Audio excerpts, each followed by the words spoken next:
Welcome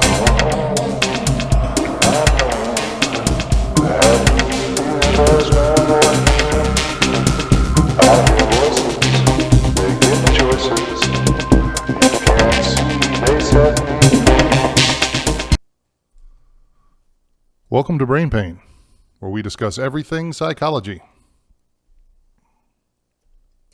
As I always do, I want to start off this podcast by saying I am not a therapist. I'm not a psychologist. Just a guy with a master's degree in psychology working on his PsyD. Nothing I say here is meant to replace therapy. As a matter of fact, I encourage you to check everything I say and see what you can find. As always, I encourage you, if you feel you might even think you need to seek some help for mental health reasons, that you do so.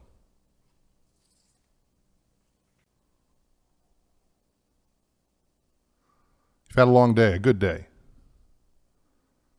And so you go to bed and you're sleeping, you get that really good deep sleep. You wake up about 3 a.m.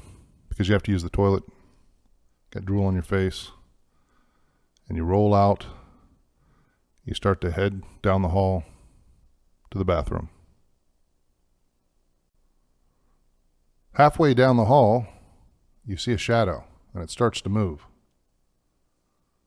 Someone's in your house, and they shouldn't be. And you get that adrenaline dump, and you're ready to do whatever you have to do to make sure that you're safe, and if anyone else is in the house, that they're safe. And then you realize, oh, wait a minute. That's a shadow from a shirt I pressed before I went to bed, and it's just, I hung it up, and it's casting a shadow in the hall.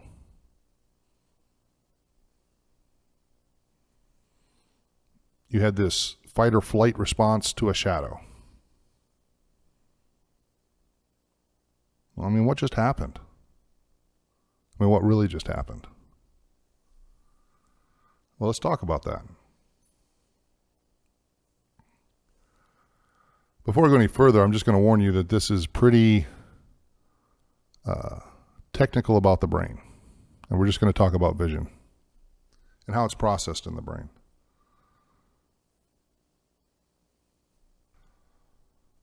So when you're in that hallway at 3 in the morning or at 2 in the afternoon, it doesn't matter. What's happening is that light is reflecting off of objects. Sometimes a lot of light, sometimes very little light. And that goes into our eyes. And our eyes kind of process this visual information into signals.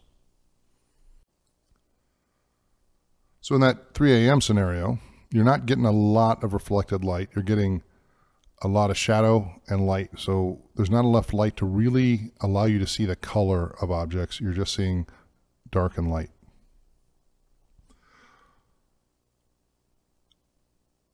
And from our experience, and we know as humans that, in the dark, we're not as secure because we can't see things as clearly. This is all part of our psychological response. But we're in our home, so we feel relatively safe and protected. And when you see this shadow and you see it moving, and it's in the shape roughly of your shirt, you identified it as a human being, which shouldn't be there, which is an instant thought of danger, right? Your amygdala hits the adrenal glands, and you dump all that adrenaline into your system. And so you have all that fight or flight response. But what happened is your brain matched that shadow to the closest recognizable item it is. Our brains, as we know, or we should know, like patterns.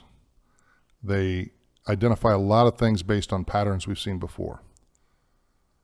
And so if you've seen someone move in the dark and you see a shadow fall behind that person and how it moves, your brain says, I'm not quite sure what the shadow is, but hey, it looks a lot like a person moving.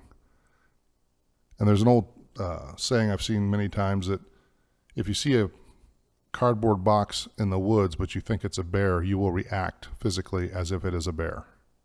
And that's the same thing. You see the shadow and you think that's an indication of a human. And there are millions of things that have just happened in your brain, neuron synapses, everything's firing, that have made that possible. So that's part of that magic of the brain that I like to talk about. But how did we get to identify it that way? What is it that makes it behave like that?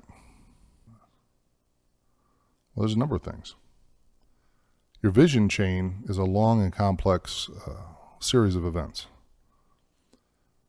We could go into a whole detailed description of what happens just in the eye, and I'm not going to, because that's more about simple physical reaction to light. And there are people whose whole lives are directed towards studying the eye. I mean, that's how we came up with LASIK surgery. That's how we came up with glasses to correct for the shape of our eyes when they're not quite correct, for the inability to see. That's how we can do surgeries on the eyes, right? Some pretty fascinating and amazing stuff. Yes, it is, but it's not what we're talking about today. After the reflected light passes through, or the lack of light, which is your shadow, passes through your eye, you have an optic nerve, and that optic nerve goes back to the LGN. That's the lateral geniculate nucleus, LGN. It's called a couple other things. I think it's called, it may be referred to, instead of nucleus, they use region, or there's another term, and I can't think of it right now. But regardless, it's still the LGN.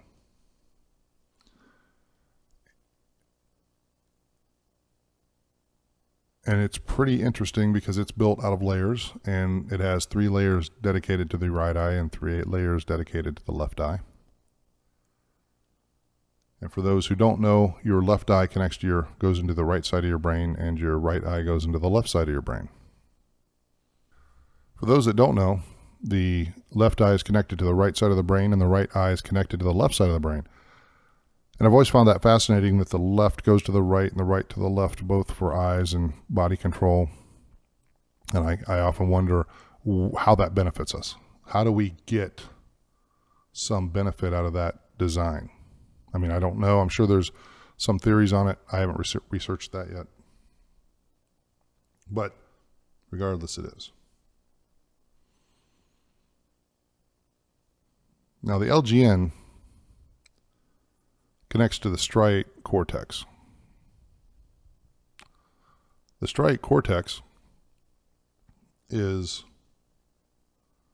an interesting part of the brain simply because it processes so much of your visual information in a manner that's generally accepted, and that's why I say generally accepted, because I haven't seen it definitively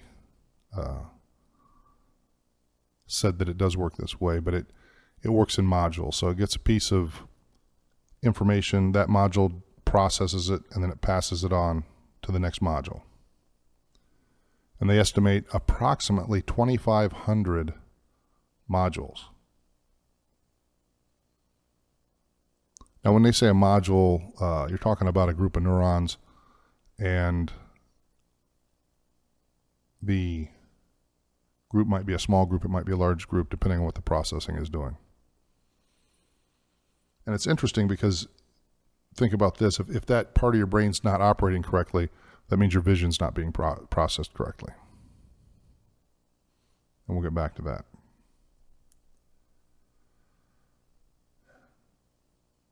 Now, the extrastriate cortex, which is the next part of the brain that processes video information, brings it all together. So the striate cortex passes it on to the extrastriate cortex, and then it takes it, and it has 2 main areas of processing, which are the dorsal and the ventral streams. I want to make sure I get these right because I confused them the first time I was thinking about them and writing it down. The dorsal stream is think of it as the big picture. It kind of says, where are things within my vision? So in this big area of vision that I have, where are these items at? And the ventral determines what an object is. So that's color, texture. Is it moving? If it is moving, what direction? How fast is it moving if it's moving? You have the big picture, then you have the objects in the picture of focus and interest. And these two parts of the brain have to communicate, even though they're within the same main structure. Because there was an interesting study done, or at least it was interesting to me, where they took 3-year-old children whose brain obviously is not fully developed. They let them play with these very large toys. So like they had a large car they could get in. They had a large slide they could slide down. And they had like a little playhouse that they could get in and out of. And they played with that for a while. And then they took them out of the room. And then when they brought them back in, they had exact copies, but they were much, much smaller, much too small for the children to get into. And the children really struggled with it, and they didn't understand it. And they looked to the adults for help to be able to get in or get on the slide or to get into the house. Because these two regions, it was theorized, were not communicating effectively. So they saw the object. It was the same color, the same texture, the same shape, but the size had changed. So its position in the big picture wasn't the same as it was. So they couldn't relate to the size difference.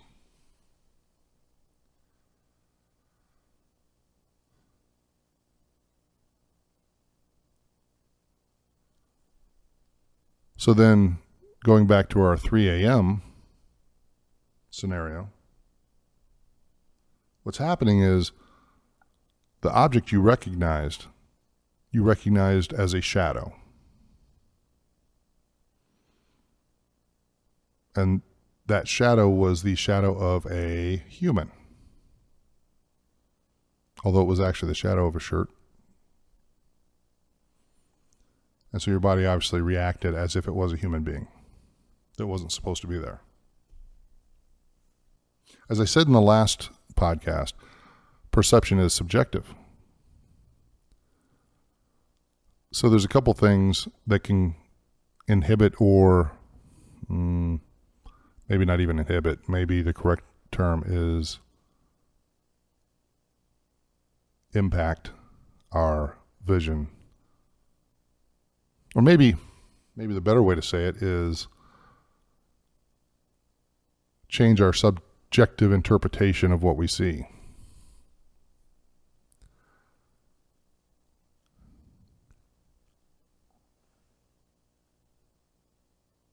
We know that blood pressure can affect vision. We know if your blood pressure gets too high, you can actually lose vision due to pressure in the brain and on the optic nerves and things like this.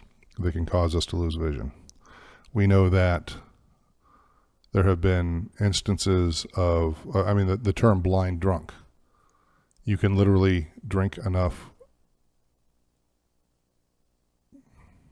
You can literally drink, at the time it was alcohol that was not pure. It had other things in it that could make you go blind because chemicals would interfere in the brain. We know that drugs interfere with our synapses. So we have drugs that purposefully block our neurons from reabsorbing certain chemicals like serotonin. We have the SSRIs, selective serotonin reuptake inhibitors. And what they do is they interact with those so that they can't remove serotonin from the system, meaning that there's more serotonin left to help deal with depression or to counteract depression. This can also happen with other chemicals, with vision. All our vision is neurons firing and releasing chemical information. And it's kind of crazy when you think of it that way. That we have light that's reflected into our eyes. I'm looking at my microphone right now. And that's light reflected off the microphone going through my eyes and going through that whole process I described. Just to see that it's a microphone. And I can identify all these objects that I can see in this room. There's a lot of them. I can see some musical instruments. Right, I can see a hard drive. I can see computer screens, the microphone. And all of this is because all of those processes are going on continually, very quickly. Now, when we relate this physical process to the subjective perception that we talked about last week, that's where we get the threat to ourselves from a shirt that is casting a shadow. Pretty straightforward, or at least it seems it at the high level. Something most of us have done at some point is misidentify an object. Personally, one of the most bizarre things that I couldn't really wrap my head around, and it's one of those things you understand it after you saw it, but at the moment you were confused by what you were seeing, was I had literally come over a small hill in my car. I was in my car, I was driving on a back road, and I came over a hill, and I was at the top of the hill when what I actually saw was a Ford Ranger pickup truck in the air upside down. And I couldn't quite figure out what I was seeing, and I blew past it as it landed. And when I say in the air, it was not high in the air. It was rolling, and it was probably, 2 to 3 feet off the ground, where the roof was, where the wheels should have been. And I probably drove almost a mile before I could realize what I'd just seen. And then I turned around and I went back to check on them, and fortunately they were okay. But it was something my brain couldn't identify because it was a pattern that I had never seen before. Now, as I went past it and my brain had a few moments to try and figure out what I had just seen,